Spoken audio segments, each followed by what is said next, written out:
وكل ضلالة في النار. أعوذ بالله السميع العليم من الشيطان الرجيم. بسم الله الرحمن الرحيم. يوم نقول لجهنم هل امتلأت وتقول هل من مزيد وأزلفت الجنة للمتقين غير بعيد هذا ما توعدون لكل أواب حفيظ من خشي الرحمن بالغيب وجاء بقلب منيب ادخلوها بسلام ذلك يوم الخلود لهم ما يشاءون فيها ولدينا مزيد وكم أهلكنا قبلهم من قرن هم أشد منهم بطشا فنقبوا في البلاد هل من محيص إن في ذلك لذكرى لمن كان له قلب أو ألقى السمع وهو شهيد ولقد خلقنا السماوات والأرض وما بينهما في 6 أيام وما مسنا من لغوب فاصبر على ما يقولون وسبح بحمد ربك قبل طلوع الشمس وقبل الغروب ومن الليل فسبح وأدبار السجود واستمع يوم ينادي المناد من مكان قريب يوم يسمعون الصيحة بالحق ذلك يوم الخروج إنا نحن نحيي ونميت وإلينا المصير يوم تشقق الأرض عنهم سراعا ذلك حشر علينا يسير نحن أعلم بما يقولون وما أنت عليهم بجبار فذكر بالقرآن من يخاف وعيد قال الله تبارك وتعالى في كلامه المجيد والفرقان الحميد قل إن كنتم تحبون الله فاتبعوني يحببكم الله ويغفر لكم ذنوبكم والله غفور رحيم سبحانك لا علم لنا إلا ما علمتنا إنك أنت العليم الحكيم رب اشرح لي صدري ويسر لي أمري واحلل عقدة من لساني يفقه قولي رب زدني علما اللهم رب زدني علما. معزز حاضرین جمعہ، بزرگوں، نوجوانوں، عزیز بچوں اور پردہ نشین خواتین، اسلامی ماؤں اور بہنوں، سب سے پہلے ہمیں اللہ رب العالمین کی تعریف و توصیف، کبریائی و بڑائی بیان کرنا ہے جو کہ ہمارا حقیقی خالق ہے، ہمارا حقیقی معبود ہے، ہمارا حقیقی رزاق ہے. ہم اسی کی عبادت کرتے ہیں اور اس کے علاوہ کسی اور کی عبادت نہیں کرتے، نہ اس کے ساتھ کسی کو عبادت میں شریک ٹھہراتے ہیں. بعدہ درود و سلام نازل ہو تمام انبیاء کرام پر، بالخصوص ہمارے آخری نبی جناب محمد رسول اللہ صلی اللہ علیہ وسلم پر، جن کو اللہ رب العالمین نے ہماری رشد و ہدایت کے لیے، ہماری رہنمائی کے لیے، اسلام کی تعلیمات سکھلانے کے لیے نبی اور آخری نبی اور رسول بنا کر بھیجا. محترم حضرات، اللہ کے رسول صلی اللہ علیہ وسلم کو جب اس دنیا میں مبعوث کیا گیا، اللہ کے رسول صلی اللہ علیہ وسلم کو جب اس دنیا میں بھیجا گیا تو ہم سب جانتے ہیں کہ اس وقت مکے کی حالت کیا تھی. بالکل لوگ گمراہی میں اور جہالت میں پڑے ہوئے تھے. نبی صلی اللہ علیہ وسلم کو اسی گمراہی سے، اسی جہالت سے نکال کر ایک اللہ کی معرفت کے لیے اللہ رب العالمین نے بھیجا تھا کہ لوگ اللہ کو سمجھ سکے. اللہ نے پیدا کیا اور اللہ کی ہی عبادت کرنا ہے، لوگوں کے ذہن میں یہ بات بیٹھ جائے. اللہ رب العالمین نے قرآن مجید میں جو ارشاد فرمایا وَمَا خَلَقْتُ الْجِنَّ وَالْإِنسَ إِلَّا لِيَعْبُدُونَ، کہ انسانوں کی تخلیق کا مقصد جو ہے صرف اور صرف اللہ رب العالمین کی عبادت کرنا ہے، اور سب سے اہم مقصد یہی ہے. اللہ رب العالمین نے جو اپنے بندوں کو پیدا کیا اس کی عبادت کرنا ہے، یہی اصل مقصد ہے. اور انسان کو سب سے اولین اسی چیز کو رکھنا ہے کہ ہم ہر حال میں اللہ تعالیٰ کو سمجھیں، اللہ کی معرفت ہمارے ذہن میں ہو اور پھر ہم اللہ کی عبادت کریں. لیکن نبی صلی اللہ علیہ وسلم نے جو یہ پیغام پہنچایا اور لوگ اسلام میں جوق در جوق داخل ہوئے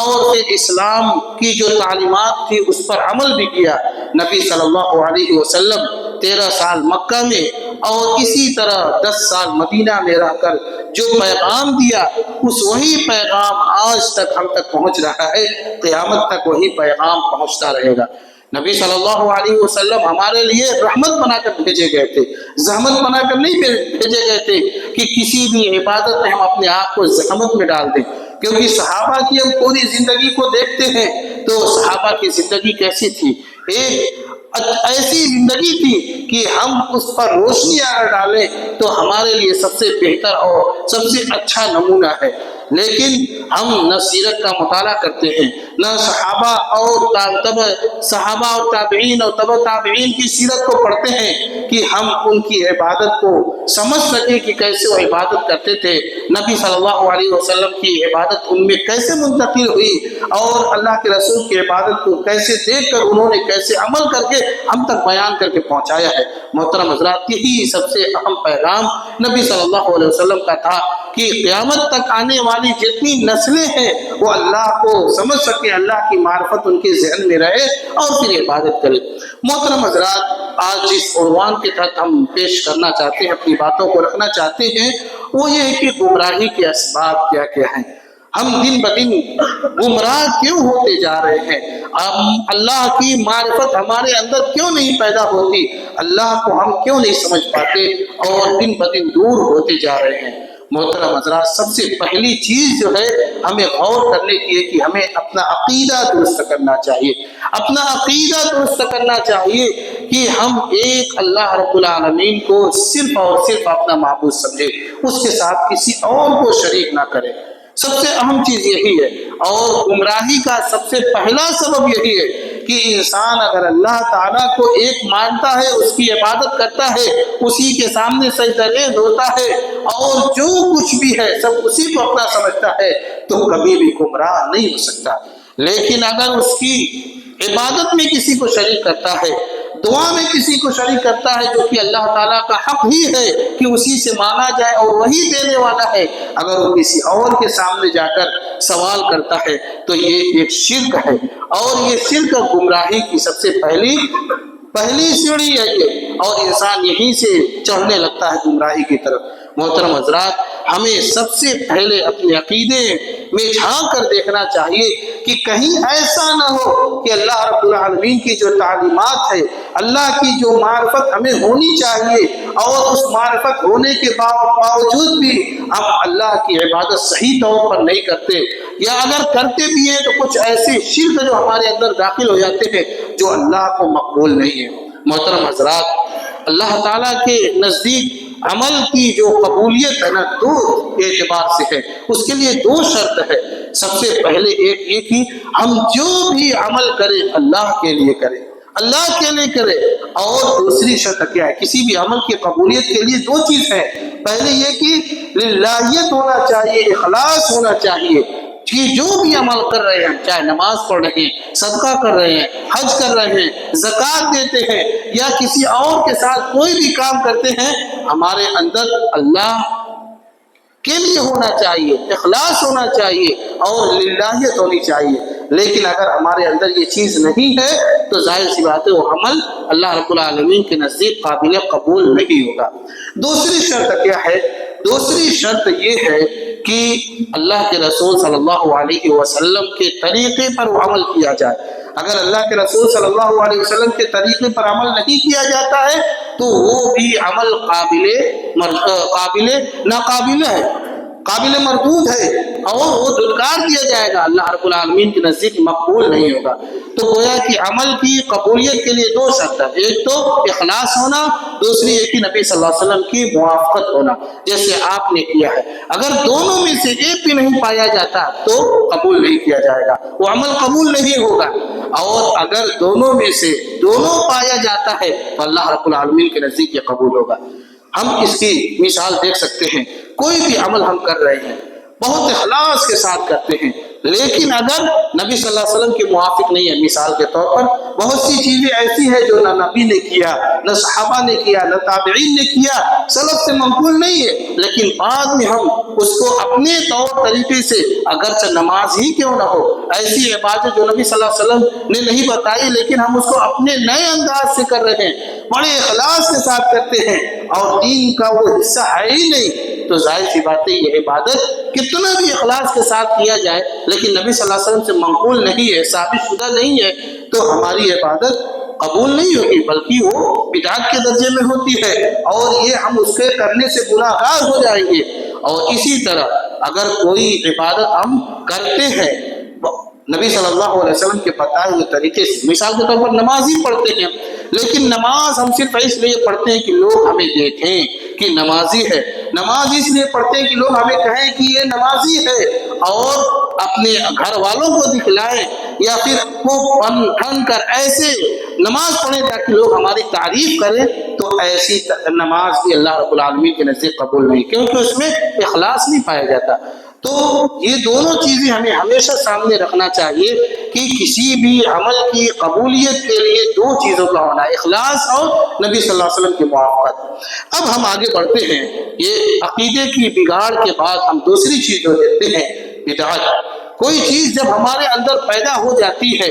اور ہم اس کو ثواب سمجھ کر کرتے ہیں، یعنی ہم اس کو سمجھتے ہیں کہ ہم یہ کریں گے تو ثواب ہے، اپنے طور پر نہ نبی صلی اللہ علیہ وسلم سے ثابت ہے، نہ صحابہ سے ثابت ہے، نہ تبع تابعین سے ثابت ہے، اور نہ ہی اسلام میں سے کسی نے اس طرح سے کیا ہے، ہم اپنے انداز سے اس کو بنا لیے، اور شیطان ہمارے اندر وسوسہ ڈال کر یہ چیز پیدا کرتا ہے کہ اس کو کرنے سے ثواب زیادہ ہے، تو ظاہر سی بات ہے یہ اپنا بنایا ہوا عمل ہے، اور یہ عمل اللہ تعالیٰ کے نزدیک قابل قبول نہیں ہے۔ ہم دیکھ لیتے ہیں، اندازہ کر سکتے ہیں کہ ہم ایسا نہیں ہے کہ سال میں کوئی ایک ایسا عمل کرتے نہیں، مہینے میں کوئی ایک عمل ایسا کرتے نہیں، بلکہ ہفتوں میں اور دنوں میں ہم اپنے نئے نئے اعمال کی ایجادات کرتے جاتے ہیں، جو نہ نبی سے ثابت ہے، نہ رسول سے ثابت ہے، اور نہ ہی صحابہ سے کہیں اس کا کوئی نص ملتی ہے، لیکن ہم ہر مہینے میں ایک ایسا عمل کرتے ہیں جو کہ ہمارے لیے صحیح نہیں ہے۔ محرم کے مہینہ کو دیکھ لیجیے آپ، محرم میں بھی بہت سے ایسے اعمال ہم کرتے ہیں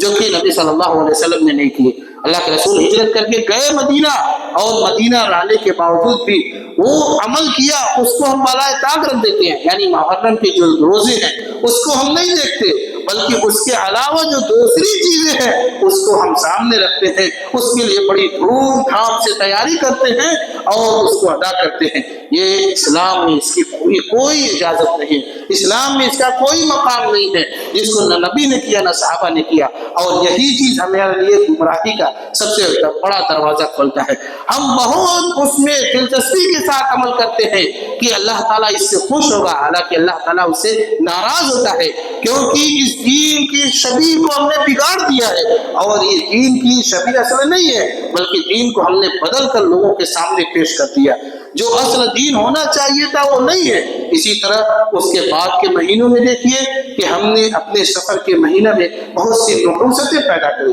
کوئی نحوست نہیں ہے سفر کے مہینے میں، لیکن ہم خود اپنے سے بنا لیے۔ ربیع الاول کا مہینہ آتا ہے، تیسرا مہینہ، دیکھیے اس میں بھی ہم نے کتنی بدعتیں ایجاد کر رکھی ہے، لیکن ہم صحابہ کی زندگی کا جب ورق گردانی کرتے ہیں، پڑھتے ہیں، تو کچھ بھی نہیں ملتا، کچھ بھی نہیں ملتا۔ حالانکہ سب سے زیادہ اگر عمل کرنے والے ہوتے جو کہ ایک ایک چیز نبی صلی اللہ علیہ وسلم سے لے کر ہم تک پہنچائے ہیں، یہ صحابہ کی جماعت تھی، لیکن صحابہ نے جب نہیں کیا تو پھر ہم کیوں کرتے ہیں؟ اسی طرح ہر مہینے میں چاہیے، رجب کا مہینہ جو گزرا ہم سے، اس میں بھی بہت سی بدعتیں ہم نے اپنے سے بنا رکھی ہے، اپنے سے بنا رکھی ہے، چاہے اس کا تعلق معراج سے ہو یا اور کسی دیگر دنوں سے ہو، اس میں بھی روزہ رکھنا، رات کو خاص کر لینا عبادت کے لیے، کوئی بھی اسلام میں کوئی بھی رات کوئی بھی دن عبادت کے لیے خاص نہیں ہے، الا کہ اللہ رب العالمین نے اس کو کر دیا ہو، اللہ کے رسول نے ہمیں اس کی تعلیم دی ہو۔ ہم اپنے سے کسی عبادت کو کسی رات یا کسی دن میں خاص نہیں کر سکتے، لیکن ہم دیکھیے رجب کے مہینے میں بھی اس کو خاص کر لیے۔ معراج کا مسئلہ بہت اہم مسئلہ ہے، اور اگر یہ اختلافی مسائل نہ ہوتا تو صحابہ خود کرتے، لیکن یہ اس بات کی دلیل ہے کہ صحابہ نے نہیں کیا، تبھی اختلاف اس میں پایا جاتا ہے کہ معراج اللہ کے رسول کو کب ہوئی۔ اگر صحابہ کیے ہوتے تو اس میں اختلاف نہیں پایا جاتا، لیکن صحابہ نے نہیں کیا تو پھر ہم کیسے کیوں کریں؟ اللہ کے رسول صلی اللہ علیہ وسلم نے فرمایا علیکم بسنتی وسنت الخلفاء الراشدین المہدیین، یعنی میری سنت کو لازم پکڑو، اسی طرح خلفاء راشدین اور پھر صحابہ کی سنت کو پکڑنا ہے۔ تو جب صحابہ نے نہیں کیا تو پھر ہم کیوں کرتے ہیں؟ اور اس کے بعد رجب کے مہینے کے بعد ہم پھر یہ شعبان کا مہینہ آتا ہے۔ شعبان کا مہینہ کیا ہے؟ اب جو چیز اللہ کے رسول نے کیا ہم کو اس کو لوگوں کے سامنے پیش کرنا ہے تاکہ اسی اعتبار سے کہے، لیکن لوگوں نے اس کو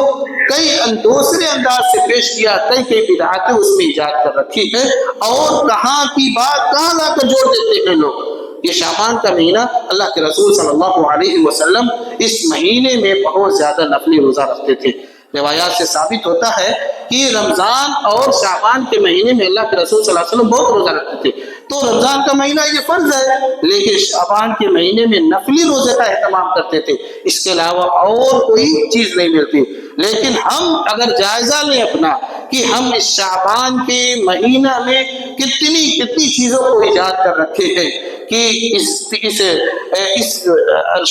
مہینے میں ایک دن ایسا ہوتا ہے کہ ہماری روحیں آتی ہیں ہمارے گھر میں، ہمارے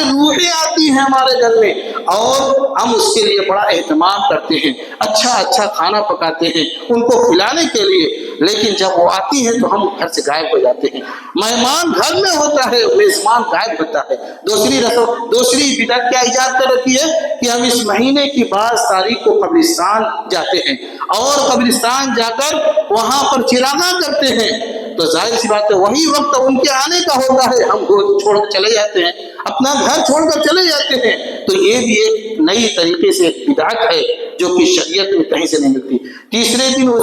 اس رات حلوہ کھانے یا ان ایام میں حلوہ کھانے کی جو ہم نے ایک رسم تیار کر رکھی ہے اور اس کو یہ سمجھتے ہیں کہ یہ سنت طریقہ ہے، یا پھر نبی صلی اللہ علیہ وسلم کے دندان مبارک شہید ہوئے یا صحابہ اکرام میں سے بہت سے صحابہ کو اس کی شہادت ہوئی، جیسے حضرت حمزہ کے حوالے سے ذکر کرتے ہیں، تو گویا کہ اس کے بعد اللہ کے رسول تو بہت زندہ تھے، کئی سال تک زندہ تھے، لیکن آپ نے کبھی حلوہ نہیں بنایا اور حلوہ بنا کر نہ کھایا۔ اور یہ شعبان کے مہینے میں نہیں تھا جو دندان کی مبارک یعنی اللہ کے رسول کے دانت شہید ہو گئے تھے، یہ شوال کے مہینے کی بات ہے، اور یہ 2 مہینہ پہلے ہی ہم کھا لیتے ہیں، تو اس کا بھی شریعت سے کہیں ثبوت نہیں ہے۔ اور پھر ان میں جو ہم روزہ رکھنے کا اہتمام کرتے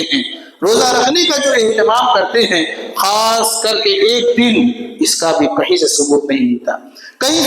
نہیں ملتا، اور ہم اس کو اپنا خاص کر لیے اسی دن رکھتے ہیں اور پوری رات عبادت کرتے ہیں کہ اللہ تعالیٰ اس دن ہماری بخشش فرماتا ہے۔ محترم حضرات، یہ ایک مہینے میں کئی ایسی چیزیں، کئی ایسا عمل جو کہ نہ نبی صلی اللہ علیہ وسلم سے ثابت ہے نہ صحابہ سے، ہم اپنے طور پر اس کو اگر تیار کر لیتے ہیں اور کرتے ہیں، تو کیا یہ ہمارا عمل صحیح ہے؟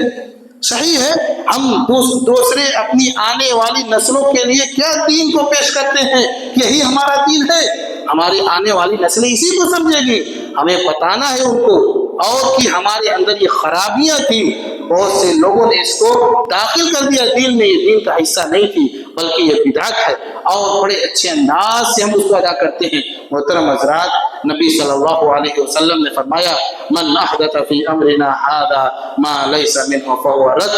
جو شخص دین میں کوئی چیز داخل کرتا ہے اور ہماری جانب سے نہیں ہے، وہ مردود ہے۔ اور اس طرح کا عمل اللہ کے رسول صلی اللہ علیہ وسلم نے کئی طریقے سے، کئی انداز سے فرمایا کہ اس طرح کا عمل جو کرتا ہے وہ ہم میں سے بھی نہیں ہے، یعنی ہم مسلمانوں میں سے نہیں ہے، اور دین اسلام پر قائم و دائم نہیں ہے، جو کہ دین میں صرف اپنے لیے ثواب سمجھ کر یہ عمل کرتا ہے اور ہم سے ثابت نہیں ہے۔ محترم حضرات، کہ ہم آئے دن، ہر مہینے، ہر ہفتے جو ایک نئی بدعتیں تیار کر رہے ہیں یا پھر ان کو لے کر ہم چلتے ہیں، اس کا کہیں سے ثبوت نہیں ہے۔ ہمیں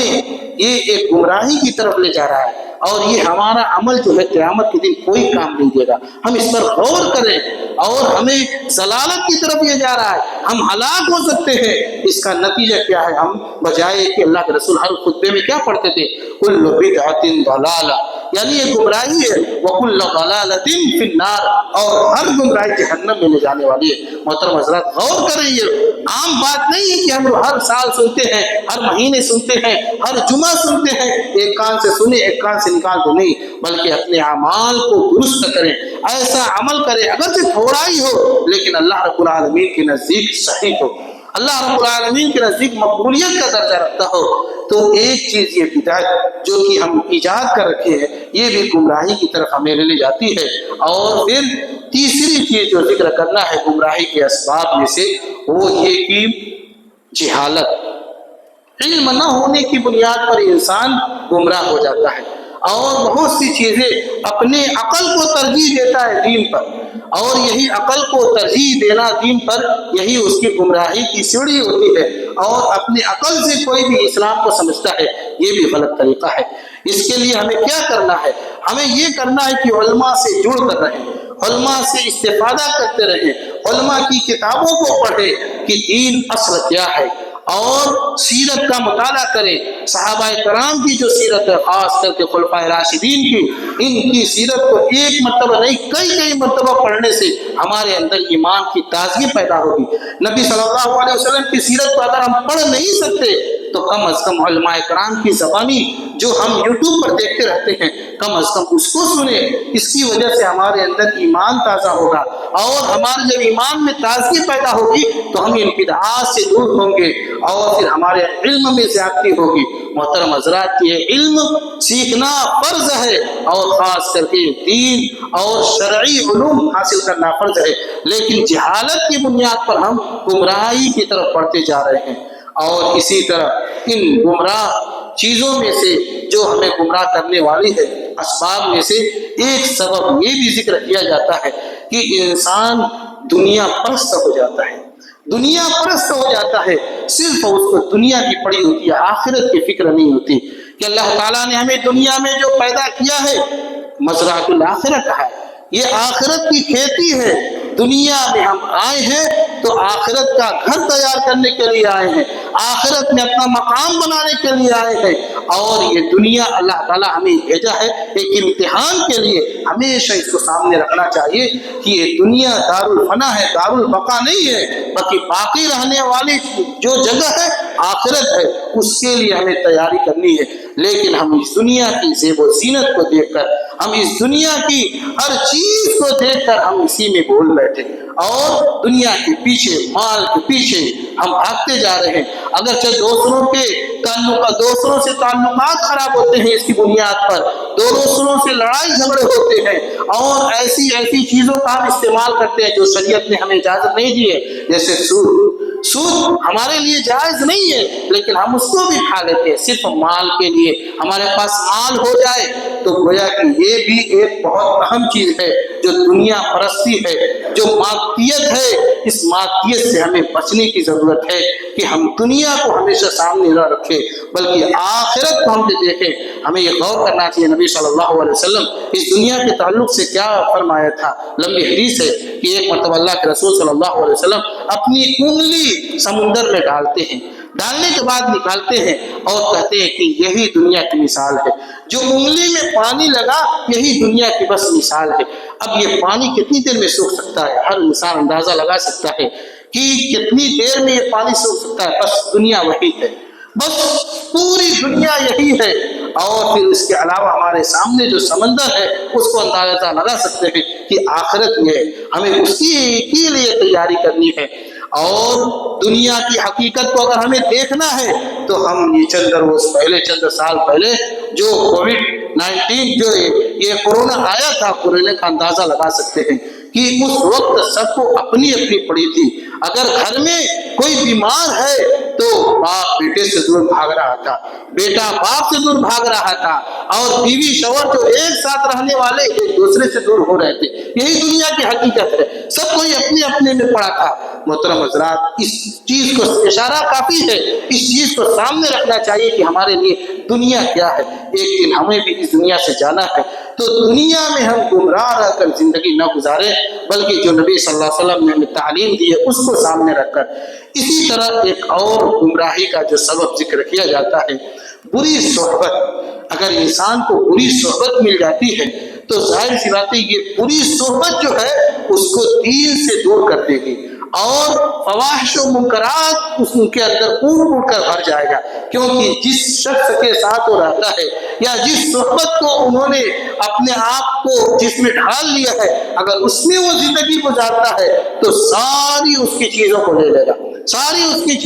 لے گا، اس لیے کہا جاتا ہے کہ صحبت صالح قرا صالح کنت، یعنی اگر اچھی صحبت ہے تو ظاہر سی بات ہے آپ اچھے بن جائیں گے، آپ اچھے بن جائیں گے. اور اگر بری صحبت ہے تو یہ بری صحبت آپ کو دین سے دور کر دے گی اور فواحش و منکرات میں داخل کر دے گی. محترم حضرات، یہی چیز ہے کہ اگر ہم بری صحبت میں سب سے اہم چیز ہم اپنے موبائل کو سامنے رکھ سکتے ہیں، جو کہ ہمیں گمراہی کی طرف لے جانے والی سب سے اہم چیز ہے. سب سے اہم چیز ہے ہم موبائل کھولتے ہیں اور کھولتے ہی ہمیں کیا دیکھتے ہیں کہ دیکھتے دیکھتے کوئی گندی چیز آ جاتی ہے، ہم اس کو دیکھنے لگتے ہیں. انسان اپنے وقت کو بھی ضائع کرتا ہے اور پھر دوسری چیزوں کو دیکھ کر اس میں ملوث بھی ہو جاتا ہے. اس سے بچنے کی ضرورت ہے.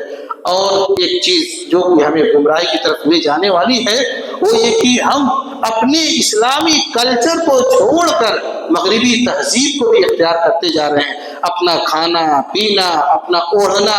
اور اس طرح سے جو بھی تعلیم کی بھی چیزیں ہیں سب ہم دوسرے مغربی تہذیب یا دوسرے کلچر سے لے رہے ہیں. یہ بھی صحیح نہیں ہے. بلکہ ہمیں آہستہ آہستہ اور وقت نکال کر اگر سے دوسری تعلیم حاصل کرتے، اسلام کوئی بھی تعلیم حاصل کرنے سے روکتا نہیں. اقرأ باسم ربک الذی خلق، جو اقرأ کا لفظ ہے پڑھنے کو ہر چیز پڑھیے لیکن رب کے نام سے پڑھیے. رب کے نام کو پہلے مقدم کیجیے، پہلے رکھیے، اس کے بعد کوئی چیز ہے. تو محترم حضرات، یہ ساری چیزوں جو ہمیں گمراہی کی طرف لے جاتی ہے اور ہر گمراہی جو ہے ہمیں جہنم کی طرف لے جاتی ہے، تو گویا کہ ہمارا ٹھکانہ اس دنیا میں عمل کرنے کا کیا ہوا کہ ہم آخرت اپنی برباد کر رہے ہیں. ہمیں آخرت کو برباد نہیں کرنا ہے بلکہ ہم ہر اعتبار سے اپنی آخرت کو تیار کرنے کی کوشش کریں. یہ آگے جو آنے والے ایام ہے، رمضان کا مہینہ ہمیں ان سب چیزوں سے پاک کرنے کے لیے آتا ہے کہ ہم جو 11 مہینوں میں ملوث ہیں لعلکم تتقون، اسی لیے ہے تاکہ ہم اللہ کا تقوی اختیار کریں، اللہ کو ایک سمجھیں، اللہ کا خوف ہمارے اندر ہو اور اللہ کا ڈر ہمارے اندر ہو. اب بتائیے، رمضان کا مہینہ ہوتا ہے، سب کچھ ہمارے سامنے ہوتا ہے، کھانے پینے کی چیز جو ہمارے لیے حلال ہے ہم پی بھی سکتے ہیں، لیکن کون سی چیز ہے کہ ہم اس کو کھاتے پیتے نہیں؟ یہ اللہ کا تقوی ہے. تو اس کے لیے ہم پوری تیاری کریں کہ اللہ تعالیٰ جس طرح ہم رمضان کے مہینے میں تیرا تقوی، تیرا خوف ہمارے اندر ہوتا ہے، اسی طرح دیگر ایام میں بھی تیرا خوف اور تیرا ڈر ہمارے اندر ہو، تاکہ ہم تیرے ڈر کی وجہ سے ایسے اعمال کر سکیں جس کے ذریعے سے ہم تجھے صحیح طور پر پہچان سکیں، تیرے نبی کی جو تعلیمات ہے اس پر عمل کر سکیں، اور جو ہمیں سیدھا راستہ ہے صراط مستقیم ہے، جنت کی طرف لے جانے والا اس راستے پر چل سکے، اور پھر جو جہنم کی جانب راستہ جانے والا ہے ہم اس سے بچ سکیں. اللہ رب العزت سے دعا ہے کہ اللہ تعالیٰ ہمیں کتاب و سنت کی صحیح تعلیمات پر عمل کرنے کی توفیق عطا فرما. اللہ رب العالمین سے دعا ہے کہ اللہ رب العالمین ہم میں سے جو بیمار ہیں انہیں شفاء کاملہ عاجلہ عطا فرما. ہم میں سے جو مریض ہیں اللہ رب العالمین وہ ہاسپٹل میں ایڈمٹ ہے، ان کی دعاؤں میں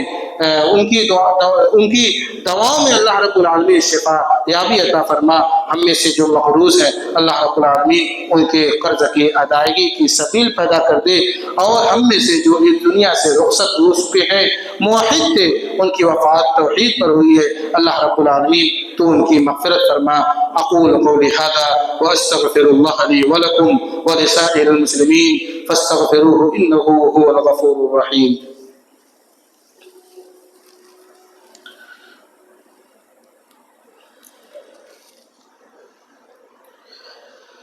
الحمد لله الذي لم يزل ولا يزال حيا قيوما عالما مدبرا سميعا بصيرا، واشهد ان لا اله الا الله وكبره تكبيرا، واشهد ان محمدا عبده ورسوله. ان الله وملائكته يصلون على النبي يا ايها الذين امنوا صلوا عليه وسلموا تسليما.